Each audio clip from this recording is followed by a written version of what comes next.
zinge o patin silunga milmona lang zinge o lung day no may len lai ni o anai ka gel tim tay zi bôi o ngay nu ka silung yung ka gel zinge o patin silunga milmona lang zinge o lung day no may len lai ni o anai ka gel tim tay zi bôi o ngay nu chỉ tan chỉ mấy tan này nu na lung day kom zo đi cả hiên lại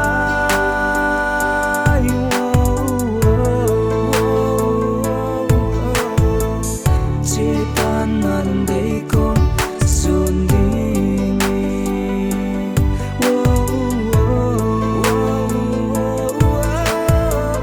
chỉ tan na lung day kom zon đi ngày đã mà hiên khô na man dễ hiên nam cây vang lộn lê thì lâu về đây xem đi đi ngom lâu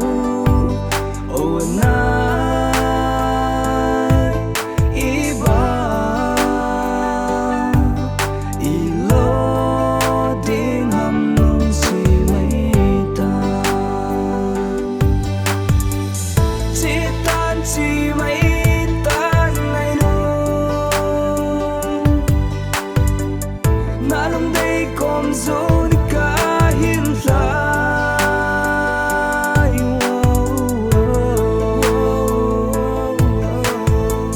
chỉ tan na lung day kom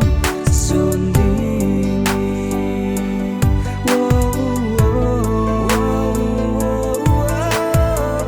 chỉ tan na lung day kom zon đi